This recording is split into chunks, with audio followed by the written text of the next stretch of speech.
the family name is a multi-billion-dollar brand in the making. Julian, did you see the that video? I already know. I You know already what I'm know. talking about? Yeah, yeah. I really love that message. You know that your family name has as much value in it as you attribute to that, right? If Yeah. it's right, if you attribute no value, then it has no value, right? But if you understand that it's potentially $1 billion commodity, then that's what it becomes. And it's funny because I saw now I don't necessarily know if Hennessy is a family name or not. I got to double check that.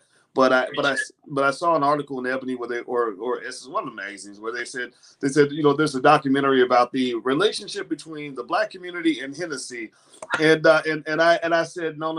I want to see the relationship between black people and or the black community and our own last names, and our own products, our own brands. Now again, I don't know if that particular brand is a last name or not. I got to I'm research checking it. right now. Yeah, but I think at the end of the day, I think that rather than us sort of getting excited about what we're related to, how about we get excited about what we create? Uh, so so let me see. I'm gonna read some of the family names. I see the Levy family from Bethlehem, Pennsylvania. McKinney out of Kentucky. The Knox family out of Lithonia, Georgia. Harrelson, Santa Clara, California. Julian, can you promote Sharon? Oh, I'm sorry, this is from Carmelita. Okay, Carmelita sent you a note. Yeah, Uh, I'm gonna get there. all right, Alicia Blackburn out of Jacksonville, Florida. Jaquette out of Hartford. Breedy from Brooklyn. David out of Dallas. Crosson, Georgia. Yoletta, Detroit. Robin, Don Cherry out of Seattle. Good morning, everybody. It's so great to see everybody. Okay, so why are we here today? We're here because today we are doing something that is that is very exciting. Something that's going to change your life. This weekend we are here for the Generational Wealth Conference, and the Generational Wealth Conference was something that we were able to put together in the Black Business School with the help of brilliant people like Julian Gordon and Carmelita has been extraordinary. Taryn and Lawrence, my brother actually, who speaking of last name, speaking of generational wealth and power, just had a he just had a son, and his and so we were talking about literally planning out options for him and creating options for him before he was born. There's just a whole different conversation in terms of saying, okay, we know that there's mouse traps out here. How do we make sure that he never gets caught in any of them, or at the very least, he has a choice of getting out? Right, that's it. All you can do with kids is give them a choice, and so the generational wealth conference is it's really not as much about wealth as it is about life, right? Life and power, and so I think that what I want you to really do is as we begin, I'm gonna tell you something funny, then I'm gonna tell you something serious. Anybody remember Hammer Time? MC Hammer, when MC Hammer came out and he was making money hand over fist and dancing with the big baggy pants and everything else. Hammer Time was a big deal for his family. MC Hammer's a smart guy, and I think that he's doing fine now financially. But a lot of you may also know that he wasn't doing so well financially for a little while. There was a time where he had a lot of people on payroll and a lot of craziness kind of going on in terms of what was happening economically, and a lot of wealth was put at risk. And now I don't know how much he's recovered exactly since then, but I think about situations like that when I think about either about the word poor, right? Many of you have heard the word poor as an acronym, which stands for passing over opportunities repeatedly.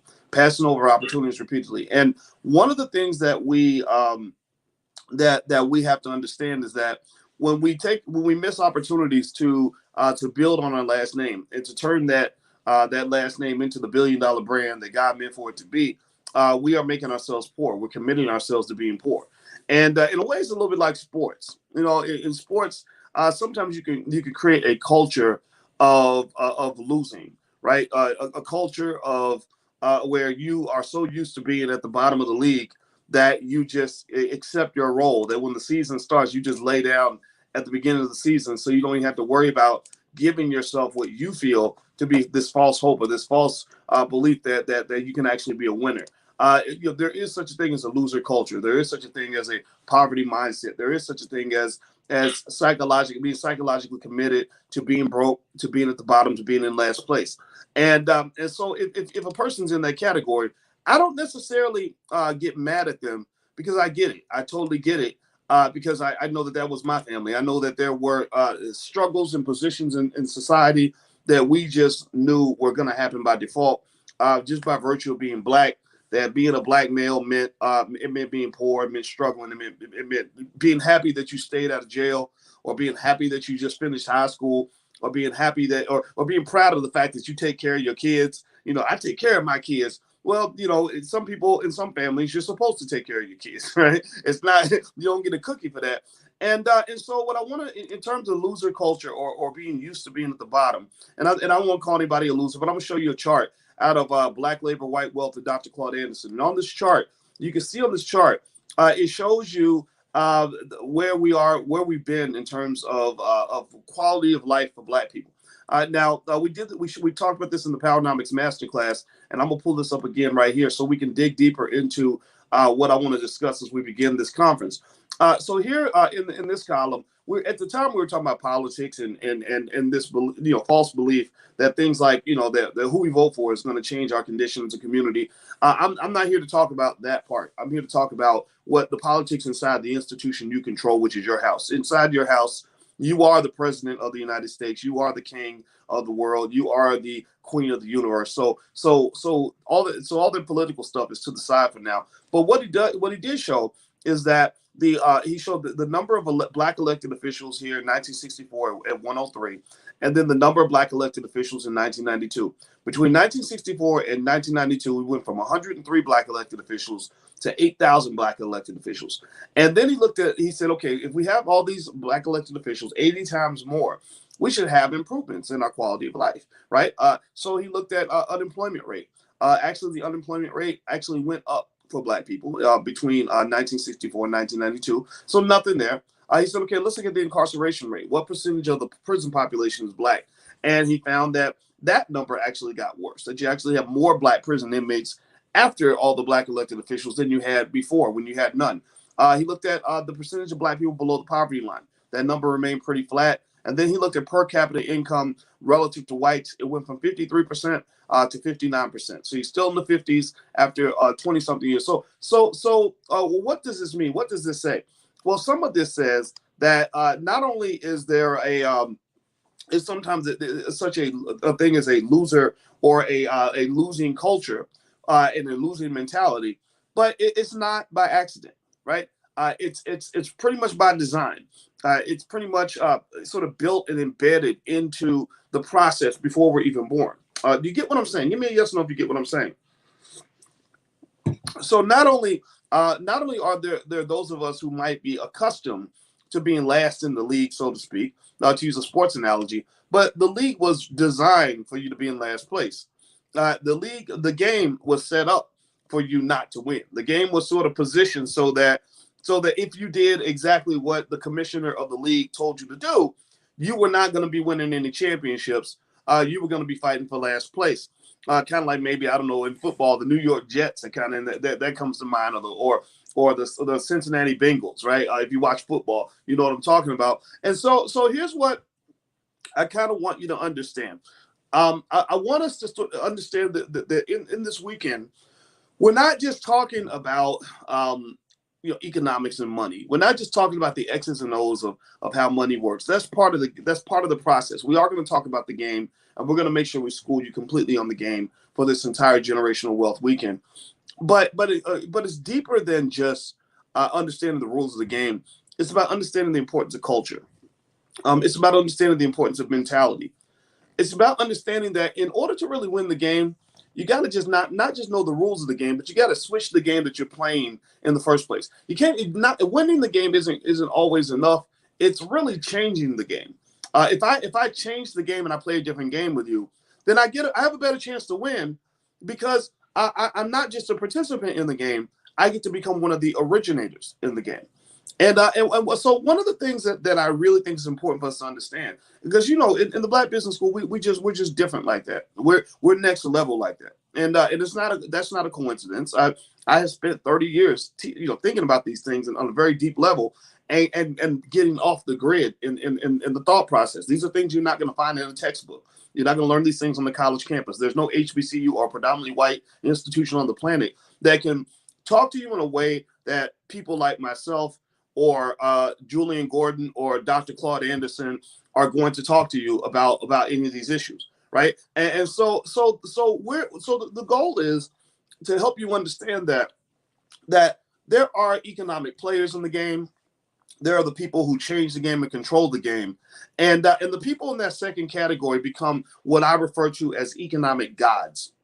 Economic gods. Now, what does that mean? Well, the power of God, just specifically, I'm a mathematician and also I'm marrying a woman who's deep into metaphysics. But I will tell you specifically that the power of God lies in the sixth dimension, not the fifth and not the seventh. It's the sixth dimension.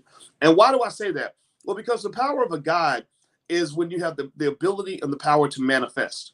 What does manifest mean? It means exactly what you might think it means. It means abracadabra. I snap my fingers, it becomes real. It becomes a reality. Because I choose to see it, I create it, right? Because I'm thinking it and I'm obsessing over it and I'm going to bed and I'm dreaming about it, then my subconscious mind guides me to the creation of the thing that I'm dreaming about. And that's a level of power that doesn't exist for people that are just in the game trying to win the game. This level of power exists for people who create the game, who make the rules, who decide who the winners and losers are going to be in the game before the game even begins. And that power of an economic guide is manifest not by people who get opportunities, but it's manifest by the people who know how to create opportunities, who can manifest opportunities, right? So I don't know about y'all, but I grew up going to church and with my mama and my grandmother, and we would do things that a lot of people do. We would pray, right? You would pray that, please, Jesus, let us get this opportunity. I hope I get this opportunity. As a young black man, I used to say, gosh, if somebody would just give me the opportunity, then I could, do this and do this and do this. And then I didn't realize that when I'm praying in church for opportunities, I'm not just praying to the God that's in the Bible. I'm praying to the economic gods.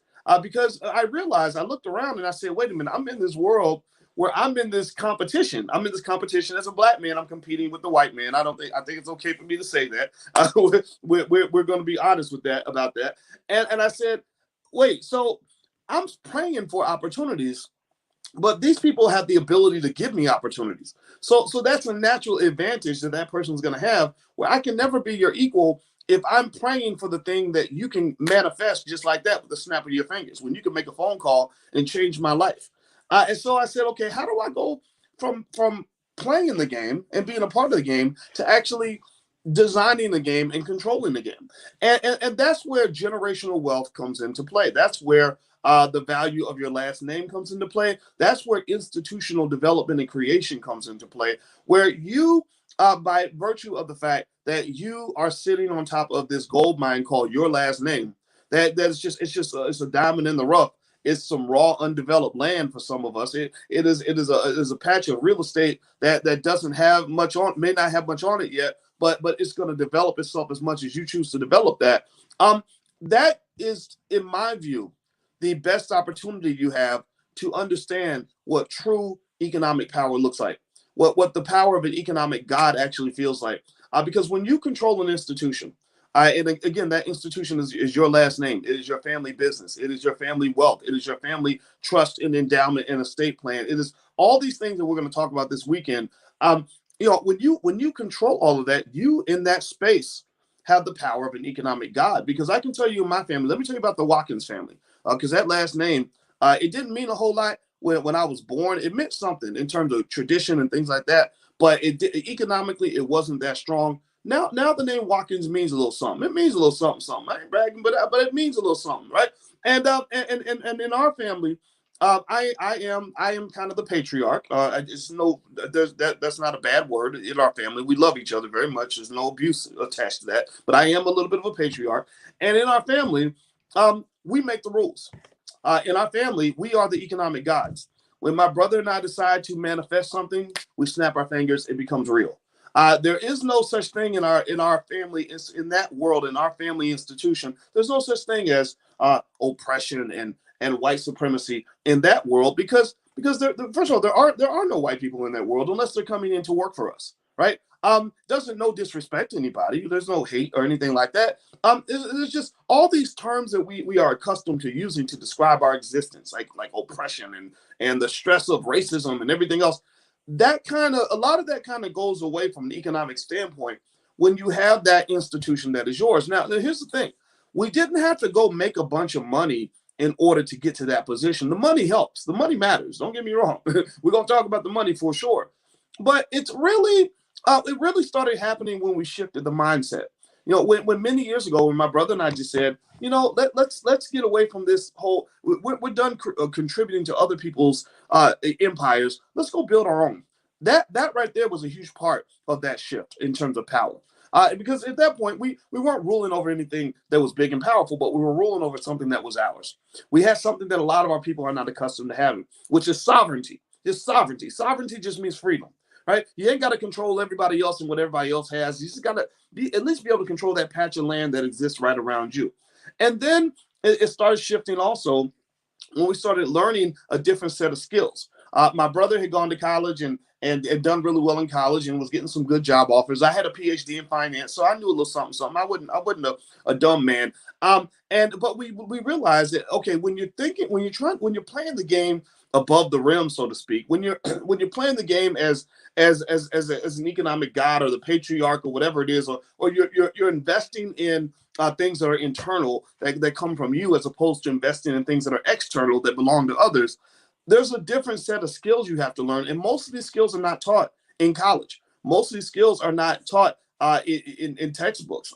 Most of this is stuff that you have to learn along the way, but also you learn it from other people who have had a similar experience. So let me tell you a little story about this guy that I met in Seattle. And this was I don't talk to many white people. I'm not gonna lie. It's not because I hate them. It's just because I don't see them. I don't. They don't live in this house. I work. I'm here in the house a lot, and so. But this guy reached out to us once, and we had some conversations. He wanted to actually buy my companies, and of course that wasn't an option. But it was nice to kind of just talk to somebody who's a little bit different, who's done some things. And so I flew out to Seattle to meet with this guy.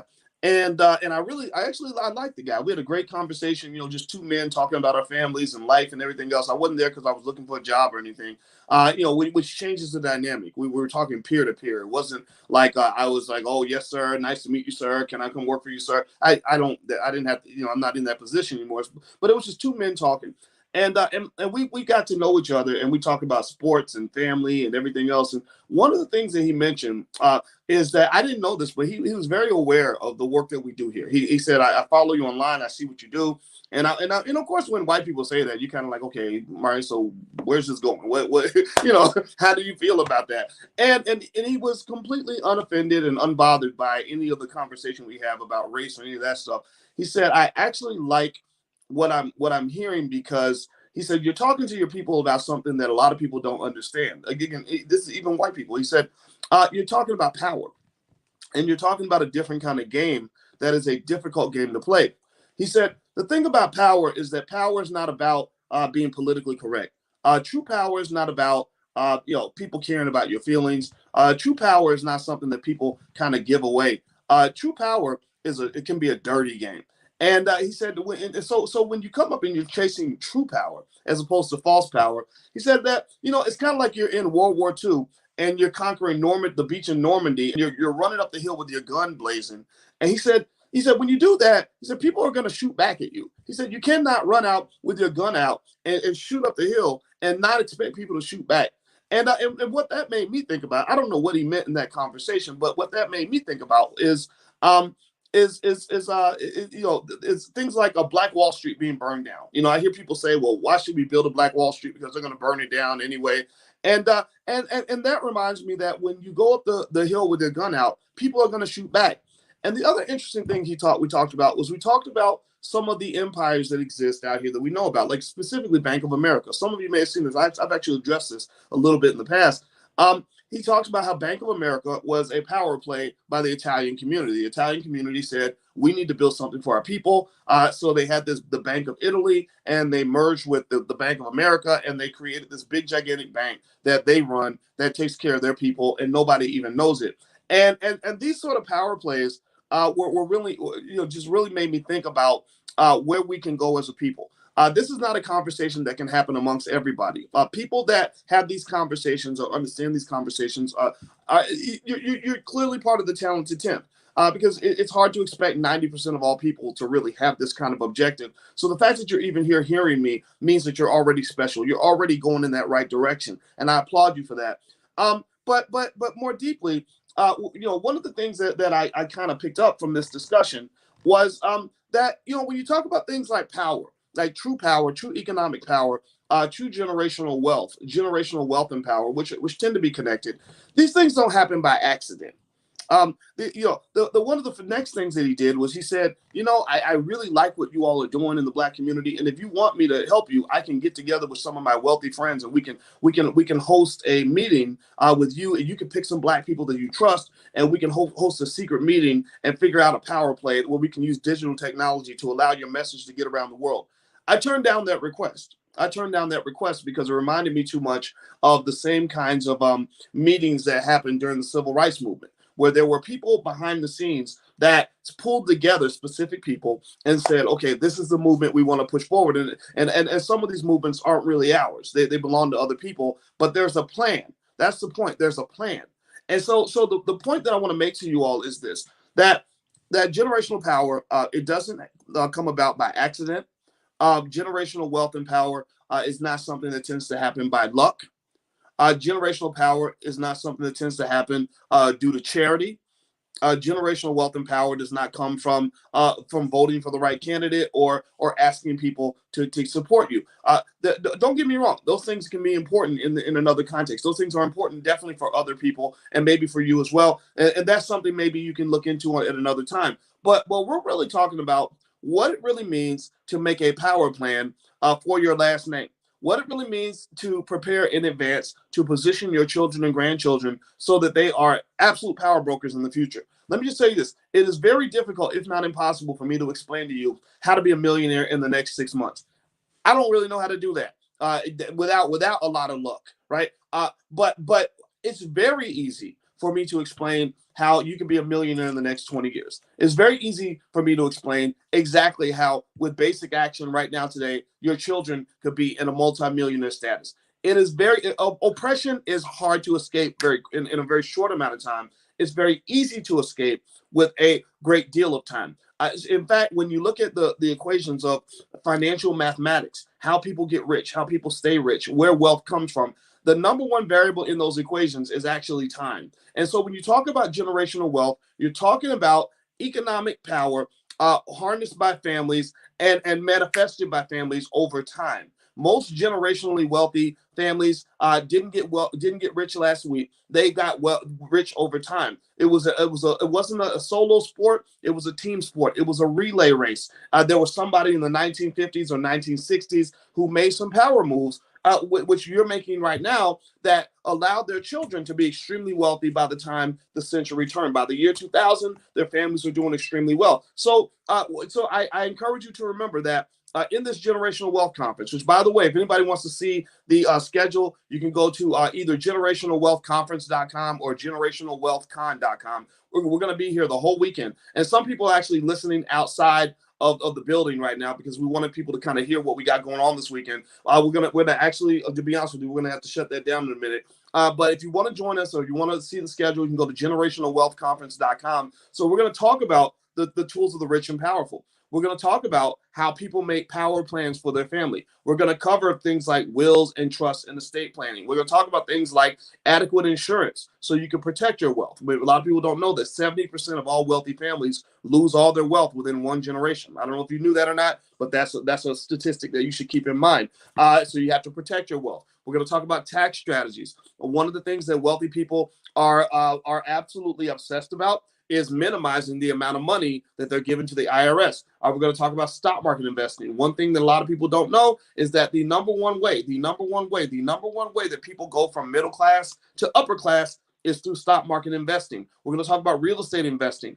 Julian Gordon is the best at that. And one of the things that people don't understand and they forget is that the ownership of land and property isn't just a great way that wealthy people generate cash flow. It's a great way that wealthy people actually harness power. And so if you want to look at a tangible goal, just something very basic that you can aim for, over the next decade is if you can put yourself in a position where your children have a choice as to whether or not they actually want to go get a job, then you're in good shape. If you have the ability to offer your child the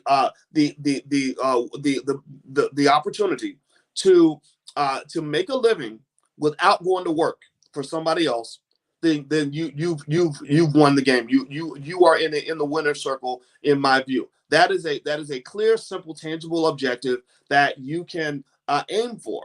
Because at that point, what that means is that you have an endowment. That means you have wealth. That means you have something there, some resource there that will allow your child to survive without having to go beg for a job. Dr. Claude Anderson used to say in Powernomics that it is a crime that we have to send our children across town to people who hate them to beg them for a job.